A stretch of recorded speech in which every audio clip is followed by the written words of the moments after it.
हाँ तो राम राम भाई, कैसे हो आप सब लोग? आई होप सब ठीक हो गए। इसी के साथ शुरू करते हैं अपनी आज की एक नई Q&A वीडियो। कि मैंने Q&A वीडियो बना रखी है, बट जो मैंने बना रखी है उसके अंदर बहुत सारे चेंजमेंट्स आ गए हैं। बहुत सारे जो आंसर्स मैंने दिए हैं वो अभी चेंज हो गए। काफ़ी सारी चीज़ें अपडेट हुई हैं। तो मैं आप लोगों ने जो भी रिसेंटली मेरे से व्हाट्सएप पे, इंस्टाग्राम पे, कमेंट्स में, यूट्यूब वीडियो की जहाँ पे भी आपने क्वेश्चन पूछे, सभी को मैंने इकट्ठा किया और अब मैं आप सब लोगों के लिए Q&A वीडियो बना रहा हूँ। तो इसके अंदर आई होप कि आपके सभी जो क्वेश्चंस हैं उनके आंसर्स मैं दे पाऊँ अच्छे से, आपके सारे डाउट्स क्लियर कर पाऊँ। और ये वीडियो इतनी लंबी हो जाएगी, आपने इतने सारे क्वेश्चंस पूछ रखे हैं, इसीलिए मैं इस जितने भी आपके क्वेश्चंस हैं इनको 2-3 पार्ट्स में डिवाइड कर दूंगा। तो अभी Q&A का एक वीडियो आएगी, उसके बाद में दूसरी या तीसरी भी शायद बन जाए। बहुत सारे क्वेश्चंस हैं और वो तब इतने ज़्यादा क्वेश्चन तब हैं जब आप लोगों ने बहुत सारे क्वेश्चन सेम पूछे हैं। तो मैंने सेम क्वेश्चंस जो जिन जिन लोगों ने पूछे उनके एक एक ही वो लिए हैं। तो अपन आज की अपनी Q&A वीडियो स्टार्ट करते हैं। आई होप आप सब लोग ठीक हो गए, खुश हो गए। और बाकी एक बार मेरे को कमेंट करके जरूर बताना आप लोग कि जिन जिन लोगों ने मुझे कमेंट किया था या फिर व्हाट्सएप पे मैसेज किया था या फिर मुझसे कॉल पे बात की थी या फिर आपने इंस्टाग्राम में, मतलब आपने जहां पर भी क्वेश्चंस पूछे, मैंने जिन जिनको आंसर्स दिए, तो प्लीज एक बार कमेंट में मेरे को बताना कि आपको मेरे जो आंसर्स देने का जो प्रोसेस है वो कैसा लगा। हालांकि मैं कभी कभी थोड़ा लेट हो जाता हूँ क्योंकि थोड़ा बिजी रहता है शेड्यूल, और भी थोड़ी चीज़ें होती हैं। तो दैट्स वाई, बट जितना मेरे से होता है पॉसिबल मैं तुरंत आप लोगों से आपके डाउट्स क्लियर करने की कोशिश करता हूँ। तो फिर कमेंट जरूर करना जिस जिससे मेरी बात हुई है या जिस जिसके मैंने डाउट्स क्लियर किए हैं। ठीक है, तो आज के अपन Q&A वीडियो स्टार्ट करते हैं। तो पहला जो क्वेश्चन है वो आता है अपना जिम्मी BD6FZ की तरफ से, और वो भैया पूछ रहे हैं कि भैया गर्ल्स टू बॉयज रेशियो कितना है इंडिया का, वहाँ पे कुबान में। तो भैया गर्ल्स और बॉयज का रेशियो अभी 6th ईयर तक तो बॉयज के ज़्यादा थे, बट अभी जो 6th ईयर के बच्चे जो निकले हैं अभी पास आउट होके, उसके हिसाब से अगर देखा जाए तो लड़कियों का रेशियो अब ज़्यादा है वहाँ पर। क्योंकि 6th ईयर में सभी बॉयज थे, एक दो ही लड़कियाँ थी, 3 लड़कियाँ थी पूरे 6th ईयर में। तो अभी वहाँ पर लड़कों की जो बॉयज़ की जो रेशियो है वो ज़्यादा, गर्ल्स की जो रेशियो है वो ज़्यादा है कुबान में अभी इस टाइम पे, जब 6th ईयर वाले ड्रॉप आउट हो गए हैं तब से। ठीक है, और यहाँ पे मेरे को फैन भी बंद करके वीडियो बनानी पड़ रही है, तो इतनी गर्मी है। प्लीज़ लाइक जरूर करना इस वीडियो को। और आपके कोई भी फैंस या फिर फैमिली से या फिर आपके रिलेटिव्स में कोई भी अगर जा रहा हो या फिर आप खुद भी हो, तो प्लीज़ चैनल को सब्सक्राइब कर लेना, क्योंकि आगे बहुत सारी इन्फॉर्मेटिव वीडियोस आएंगी। और मेरे चैनल पे बहुत सारी इन्फॉर्मेटिव वीडियोस हैं कुबान के रिलेटेड, क्रासोदार के रिलेटेड, और भी बहुत सारी आपको वीडियोस मिल जाएंगी। इवन आपको हर एक छोटी से छोटी चीज़ आपको मेरे यूट्यूब चैनल पे देखने को मिल जाएगी। तो आप एक बार पूरा यूट्यूब चैनल देखोगे तो आपको वहाँ पर सभी डाउट्स आपके क्लियर हो जाएंगे। ठीक है, तो आप अपने फैमिली फ्रेंड्स के साथ इसको शेयर कर सकते हो, अगर कोई किसी के काम आ सके ये वीडियो, तो इससे अच्छी कोई बात नहीं होगी।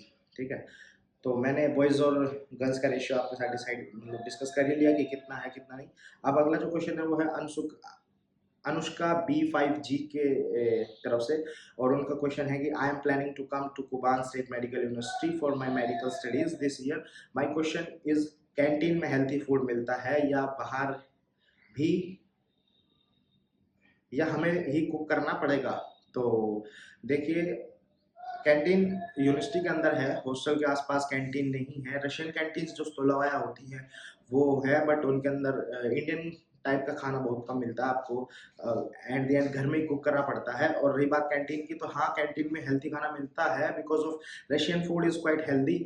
बिकॉज वो लोग ज़्यादातर सैलेड खाते हैं या फिर ब्राउनी मैक्रोनी, ये सब चीज़ें खाने में उन लोगों का ज़्यादा होता है, तो वो हेल्थी होता है। हमारे हिसाब से हमारे को वो इनफ नहीं होता, क्योंकि इंडियन जो फूड है वो थोड़ा स्पाइसी, मसालेदार और भी काफ़ी सारी चीज़ें होती हैं, और हम पोर्शन में भी थोड़ा ज़्यादा खाते हैं। तो दैट्स वाई हमको खुद ही बनाना पड़ता है। तो अपने हॉस्टल में किचन है, किचन के अंदर आप बनाओ और अपने रूम के अंदर लेके जाके खा सकते हो खुद बनाकर। तो मोस्ट ऑफ क्या सभी लोग वहीं पे बनाते हैं और खाते हैं।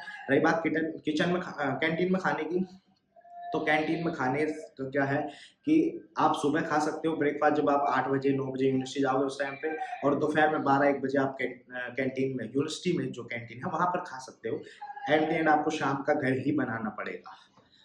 ठीक है, उसके बाद में एक और उन्हीं का क्वेश्चन है, you cook food by yourself every day और व्हाट यू डू? तो मैं जो अपना खाना मैं डेली खुद बनाता हूँ। और आप एक चीज़ और कर सकते हो, जैसे आप लोग जा रहे हो तो वहाँ पे 2-3 लोगों का एक ग्रुप बना लो कि भाई आप सब्जी काट दो, आप दाल बना लो, या आप सब्जी बना लो, मैं चावल बना देता हूँ, या मैं रोटी बना देता हूँ, या फिर मैं सब्जी चॉप कर देता हूँ, आप उसको पका लो। तो इस तरीके से आप 2-3 लोग ग्रुप बना के भी अपनी चीज़ों को कर सकते हो, या फिर ऐसे भी कर सकते हो कि भाई 4 लोगों का ग्रुप है, 2 लोगों का है, 3 लोगों का, या फिर उससे ज़्यादा भी हो सकता है। तो जैसे एक दिन मैं खाना बनाऊँगा पूरा, एक दिन जो मेरे ग्रुप में दूसरा बंदा है वो बनाएगा, तीसरे दिन तीसरा बनाएगा, चौथे दिन चौथा बनाएगा। तो उससे क्या है, आपका एक दिन आपका नंबर आएगा, बाकी 3 दिन आपका टाइम भी बचेगा और आपको अपनी स्टडीज़ को लेके या फिर आप भी जो भी आप करना चाहते हो उसके लिए आपको पूरा टाइम रहेगा। तो आप ऐसे भी कर सकते हो। ठीक है? अभी बात आती है, बाकी आपने पूछा कि आप खाना खुद बनाते हो, तो हाँ जी, मैं खाना खुद बनाता हूँ। बाकी अब जो अगला क्वेश्चन है वो है आर्यन तिवारी की तरफ से। तो उन्होंने पूछा, भाई यूनिवर्सिटी में कैडेवर है भी, प्लीज़ नंबर दे दो भाई अपना। तो यूनिवर्सिटी के अंदर बिल्कुल कैडेवर है और वो आपको 1 से 2 बार ही दिखाएँगे, क्योंकि जब आपकी पूरी एनाटॉमी आप पढ़ के हो जाएगी आपकी, जो भी आपका टीचर रहेगा पहले वो आपको पूरी एनाटॉमी पढ़ाएगा, देन उसके बाद एंड में वो पूरी की पूरी एनाटॉमी आपको एक ही बारी में उस कैडेवर पे दिखा देगा, ले जाके कैडेवर जहाँ पे भी होता है रूम में, जिस भी रूम, उस रूम में। और वहाँ पे फ़ोन्स वगैरह अलाउड नहीं होते, बिकॉज़ आप उसकी फ़ोटो वीडियो नहीं बना सकते। ठीक है? फिर उसके बाद में जो नेक्स्ट क्वेश्चन है वो है स्नेहा फॉर राधे कृष्णा की तरफ से। और राधे कृष्णा जी, तो जो स्नेहा जी का क्वेश्चन है वो ये है कि हॉस्टल रूम में फ्रिज नहीं है क्या? तो हॉस्टल रूम में फ्रिज है बिल्कुल, इवन मेरे रूम में भी है, बट वो मैंने पर्सनली खरीदा हुआ है, खुद से पैसे दे के बाहर से मैं खरीद के लाया था। आप अपने रूम में फ्रिज रख सकते हो, उस चीज़ के ऊपर कोई भी दिक्कत नहीं है आपको। आप खुद के पैसों से पर्सनल फ्रिज खरीद के लाओ और आप रख सकते हो। तो जैसे मैंने फ्रिज रखा हुआ अपने रूम में, तो हम 4-5 लोगों ने हमने मिल के लेके आए थे। एक हम हमारा पूरा रूम 3 लोगों का, वहाँ पे एक रूम के अंदर 3 बच्चे रहते हैं, तो हमारा जो 3 बच्चों का रूम है वो, और बाकी एक रूम के और हमारे जो ईयर के फ्रेंड्स थे, जो दोस्त थे मेरे साथ में, उन हम 3-4 लोगों ने, 5 लोगों ने मिलके वो फ्रिज लिया था जब हम फर्स्ट ईयर में गए थे। और वो कितने का पड़ा था मुझे, मैं ये भी बता देता हूँ आपको। वो करीबन-करीबन मुझे 15,000 रुपए का पड़ा था। तो हम सभी लोगों ने 15,000 रुपए कॉन्ट्री किए थे 5 लोगों ने। तो हम लेके आए थे खुद का पर्सनल फ्रिज। तो स्नेहा जी का दूसरा मैसेज है कि क्या यूनिवर्सिटी बाइलिंगुअल है या इंग्लिश है? तो आज से 2.5 साल पहले तक यूनिवर्सिटी बाइलिंगुअल थी, बट जैसे ही अभी जो रिसेंटली बैच पास आउट हुआ है 6th ईयर का, वो कुबान का फर्स्ट बैच है जो पास आउट हुआ है, 6th ईयर कंप्लीट की है। तो उन्होंने भी अपने 3rd ईयर के बाद में एक जो सेमेस्टर है, मतलब 4th ईयर का फर्स्ट सेमेस्टर, उन्होंने रशियंस के साथ पढ़ाई की थी, रशियन लैंग्वेज है। बट उसके बाद में सभी बच्चों ने मिल के कंप्लेंट की यूनिवर्सिटी में, और चीज़ें फिर उसके बाद में चेंज हुई। और अभी जो यूनिवर्सिटी है Kumar state medical university, even हमारे लिए भी, और जो एडमिशन अभी लेंगे उनके लिए भी, और जो पहले से अभी जैसे 5th ईयर में जो बच्चे हैं, जैसे कि हम अभी 5th ईयर में हो गए, सितंबर से जब हमारी क्लासेस स्टार्ट होगी, तो I will be in 5th year. तो और जो बच्चे भी 6th ईयर में प्रमोट होंगे सितंबर में, तो सभी की इंग्लिश में क्लासेस चल रही हैं। मेरी भी 3rd ईयर के बाद में एक भी दिन रशियन में क्लासेस नहीं हुई। वो हमारे से 2 साल पहले का जो बैच है, मतलब जो अभी मैं 4th ईयर में था, तो जो बच्चे 6th ईयर में थे, उन्हीं के टाइम पे बाइलिंगुअल हट के इंग्लिश हो गई, और उनको भी पूरा फिर इंग्लिश में आगे कंटिन्यू कराया गया 4th ईयर के 2nd सेम से 6th ईयर तक। और जो अब बच्चे 4th ईयर में, जैसे मैंने पढ़ाई की, तो मैंने भी पूरी इंग्लिश में की है, 5th ईयर भी पूरी इंग्लिश में होगी, 6th ईयर भी पूरी इंग्लिश में होगी। और ये हमें रिटर्न में भी मिला है कि अब जो Kumar state medical university is completely in English, it's not a bilingual. तो आई होप आपका डाउट क्लियर हो गया होगा। उसके बाद में स्नेहा जी का तीसरा वो है question, answer please special FMG passing ratio, specially FMG passing ratio. तो देखिए, कुबान का अभी तक कोई भी एफएमजी पासिंग रेशियो नहीं है, क्योंकि अभी तक कोई भी बैच पास आउट नहीं हुआ। इस साल जो 6th ईयर के बच्चों ने पास आउट किया है वो पहला बैच है, और उसके अंदर करीबन करीबन 25 से 30 बच्चे हैं शायद, या 20-25 बच्चे हैं उसके अंदर। तो जिन लोगों ने इस साल पास आउट किया है, वो जनवरी में एग्जाम देंगे, एंड देन तो बाद में इस चीज़ के ऊपर आपको कुछ अपडेट्स मिल सकते हैं कि कुबान के अंदर एफएमजी पासिंग रेशियो कितना है। बाकी मेरी तरफ से एफएमजी पासिंग रेशियो मायने नहीं रखता, क्योंकि देखो, अगर आप पढ़ाई कर रहे हो तो आपका एफएमजी क्लियर हो जाएगा, अगर नहीं कर रहे तो नहीं होगा। वो पर्सनली आपके ऊपर डिपेंड करता है, यूनिवर्सिटी के रेशियो पे बिल्कुल भी डिपेंड नहीं करता। बिकॉज यूनिवर्सिटी है, वो स्कूल नहीं है जो आपके मार पीट के या धमका कर आपके पीछे पड़ के वो पढ़ाएंगे, आपको कोई भी चीज़ सिखाएंगे। अगर आपको कोई भी चीज़ पढ़नी है, सीखनी है, अपनी स्किल्स डेवलप करनी है, तो आपको खुद से करनी पड़ेगी। तो दैट्स वाई, अदरवाइज मैंने आपका आंसर दे दिया कि जो एफएमजी का पासिंग रेशियो है वो क्यों नहीं है, क्योंकि अभी तक किसी ने एग्जाम दिया ही नहीं है। पहला बैच इसी साल पास आउट हुआ है 6th ईयर का जून में, और जुलाई में उन्हें डिग्री मिली है। तो जनवरी में उनका एग्जाम होगा, पहला जो एफएमजी का एग्जाम होगा। तो उसके बाद में आप लोगों को जरूर पता लगेगा कि पासिंग रेशियो क्या है एफएमजी का कुबान से। अब बात करते हैं स्नेहा जी का चौथा क्वेश्चन है कि पेशेंट फ्लो कैसा है। देखो पेशेंट फ्लो बहुत ज़्यादा है, क्योंकि देखो किसी भी आप कंट्री में देख लो आजकल बीमारियां डे बाय डे इंक्रीज होती जा रही हैं, लोगों के अंदर जो प्रॉब्लम्स हैं डिजीज हैं वो बढ़ती जा रही हैं। तो मेरी तरफ से तो यही है कि पेशेंट फ्लो बहुत ज़्यादा है, बट पर्सनली जो मेरी वो ये है कि अगर आप टीचर के साथ डायरेक्टली कांटेक्ट में रहोगे, अच्छे से बात करोगे, उनके साथ अच्छे से बिहेव करोगे, उनके पर्सनली कनेक्शन में रहोगे, अच्छा बॉन्ड बना के रखोगे, तो आपको पेशेंट फ्लो के साथ काम करने का मौका मिलेगा, आपको पेशेंट फ्लो देखने का मौका मिलेगा, आपको पेशेंट्स के साथ इंटरेक्शन करने का मौका मिलेगा। बट अगर आप टीचर के ऊपर ध्यान नहीं देते तो टीचर्स भी, जैसे मैंने बताया, वो यूनिवर्सिटी है, स्कूल नहीं है, तो टीचर्स भी आपको नेग्लेक्ट कर देते हैं कि भाई जब इनको नहीं पढ़ना तो वो आपके ऊपर कोई प्रेशर नहीं डालेंगे, थोपेंगे नहीं, क्योंकि it's a university not a school. तो पेशेंट फ्लो है क्योंकि बीमारियां आजकल डे बाय डे इंक्रीज हो रही हैं, हॉस्पिटल्स हमेशा भरे रहते हैं, कहीं भी देख लीजिए आप, नॉट रशिया, इंडिया देख लो आप या किसी और अदर कंट्री में देख लो। तो मेरे हिसाब से पेशेंट फ्लो बहुत ज़्यादा है, बट आपको ज़रूरत है, अगर आपको अपनी स्किल्स डेवलप करनी है या फिर आपको प्रैक्टिकल ज़्यादा वो करना है, तो आपको टीचर के साथ बॉन्ड बना के रखना पड़ेगा, उनके कनेक्ट में रहना पड़ेगा। आपको उनसे पूछना पड़ेगा कि सर का आपकी कोई सर्जरी है, जैसे मान लो कोई सर्जन टीचर है या सर्जन, एक्चुअली में डॉक्टर्स होते हैं, वो प्रोफेसर्स भी होते हैं, दोनों काम करते हैं वो, अपनी जॉब भी करते हैं और पढ़ाते भी हैं यूनिवर्सिटी में। और ज़्यादातर क्लासेस फोर्थ ईयर के बाद, थर्ड ईयर के बाद में सभी क्लासेस हॉस्पिटल में लगती हैं, थर्ड ईयर फोर्थ ईयर के बाद में, मतलब फोर्थ ईयर से ही थर्ड ईयर के बाद में, और थर्ड ईयर में और सेकेंड ईयर में आधी क्लासेस यूनिवर्सिटी में, आधी क्लासेस हॉस्पिटल्स में लगती हैं, और पहली जो ईयर है उसमें आपकी सभी क्लासेस यूनिवर्सिटी में होती हैं। तो जब आप हॉस्पिटल्स में क्लासेस करने जाओगे, यानी कि सेकेंड थर्ड ईयर से और फोर्थ ईयर से कम्प्लीटली हॉस्पिटल्स में, तब आपको वहाँ पर जो आपके प्रोफेसर्स होंगे, they are very well educated and they are very experience surgeon. So अगर आप उनसे रिक्वेस्ट करते हो तो वो आपको उनकी सर्जरी भी दिखाएंगे। अगर मान लो उनकी कोई सर्जरी उनको अलॉट हुई होगी और उनकी कोई होगी सर्जरी, तो वो आपको जरूर उसके अंदर दिखाएंगे, आपको बुला लेंगे, टाइम देंगे आपको कि इतने बजे मेरी सर्जरी है, इस जगह पे इस हॉस्पिटल में है, तो आप अगर देखना चाहते हैं तो आप आ सकते हो। तो वो आपका इंटरेस्ट है कि आप जाना चाहते हो नहीं जाना चाहते, और आपको टीचर से थोड़ा कनेक्शन बना के रखना पड़ेगा। देख रहे हो पसीने कैसे आ रहे हैं, तुम्हारे चक्कर में गर्मी में बैठा हूँ मैं। वीडियो को लाइक शेयर कर देना, हाँ, और चैनल को जरूर सब्सक्राइब कर लेना।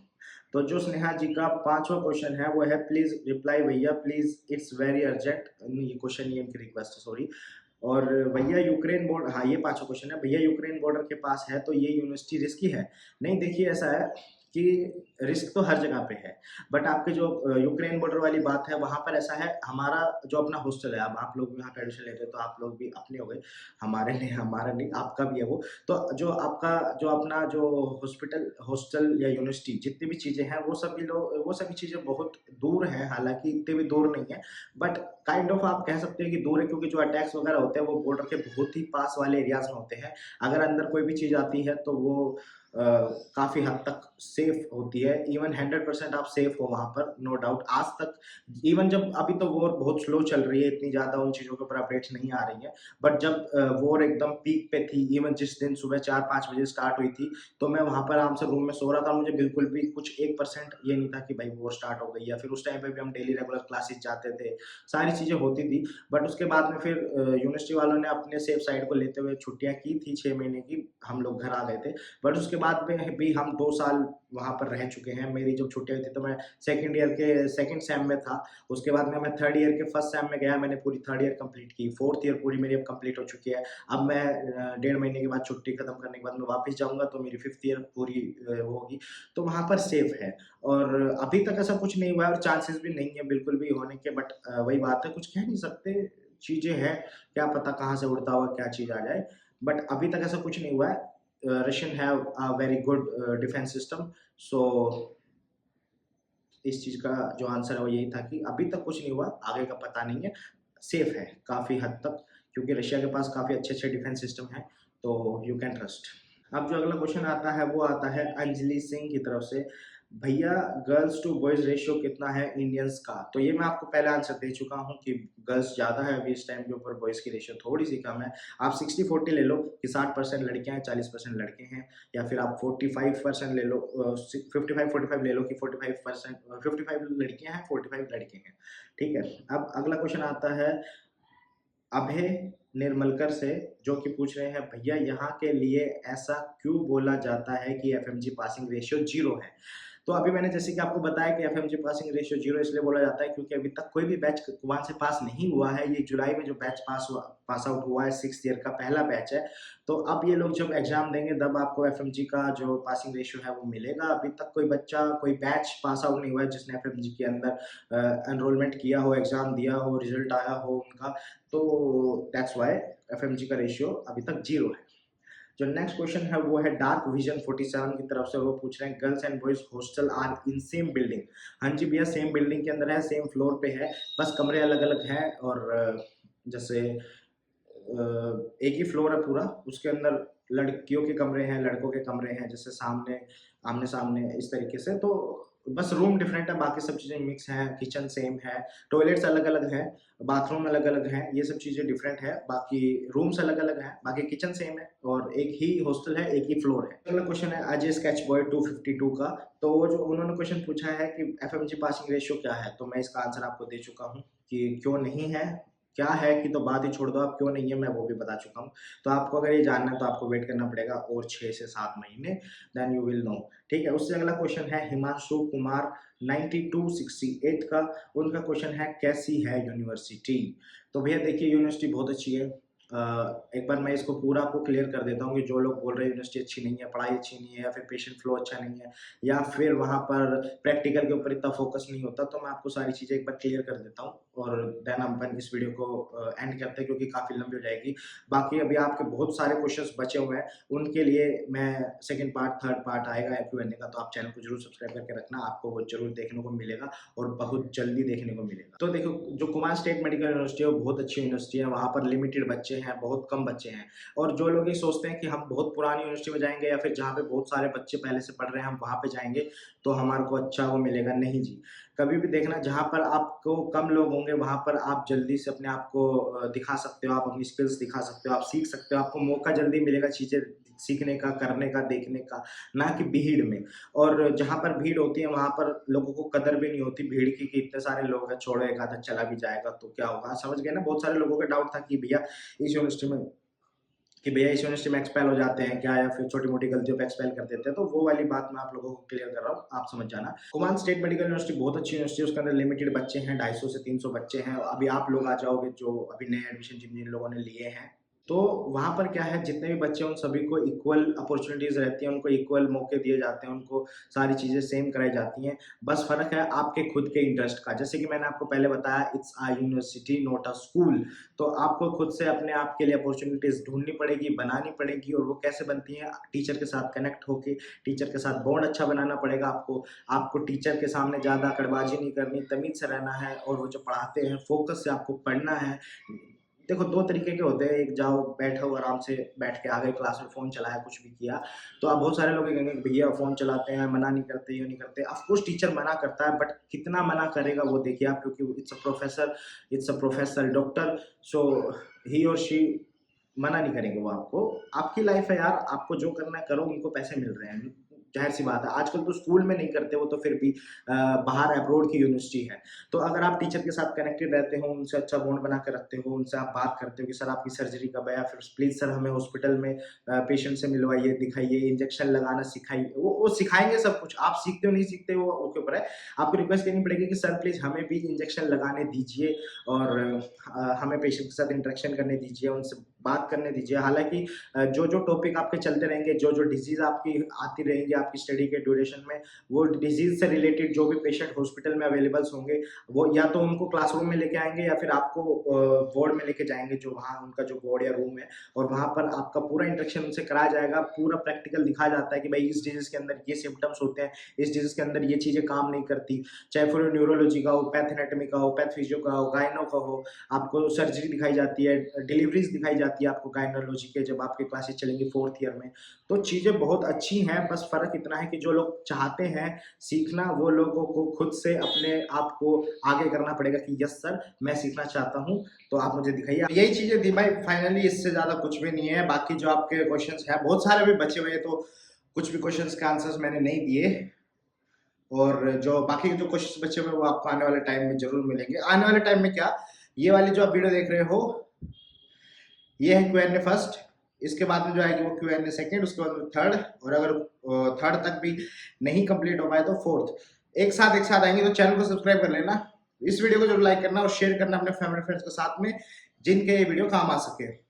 और आपको ये वीडियो जब आप जैसे मान लो आज देख रहे हो तो इससे नेक्स्ट डे आ जाएगा सेकंड पार्ट, उससे नेक्स्ट आ जाएगा थर्ड पार्ट, और उससे नेक्स्ट आ जाएगा अगर फोर्थ पार्ट बनता है तो फोर्थ पार्ट। ओके, तो इसी के साथ राम राम भाई सभी को।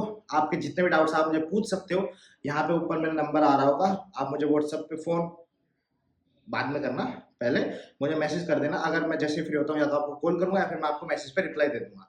तो हालांकि मैंने बहुत सारे लोगों से फोन पे बात की और मैंने डाउट्स क्लियर किए हैं, तो एक बार सारे के सारे जो भी इस वीडियो को देख रहे हैं, जिनसे मैंने बात की है, जिनके मैंने डाउट्स क्लियर किए हैं, इस वीडियो के कमेंट्स में एक बार लिख देना जरूर कि हाँ जी भैया आपने हमसे बात की थी या फिर आपने हमारे क्वेश्चंस के डाउट क्लियर किए थे, ताकि जो बाकी जो अदर लोग देख रहे हैं उनको थोड़ा सा हो जाए कि हाँ जी उनके डाउट्स क्लियर होते हैं, मैं बात करता हूँ, और थोड़ा सा मुझे भी मोटिवेशन मिल जाए आप लोगों के लिए और अच्छी अच्छी वीडियोस बनाने के लिए और आप लोगों को और अच्छे अच्छे कंटेंट देने के लिए। ठीक है, so thank you for watching this video, stay tuned, be happy, be healthy, good bye, Ram Ram.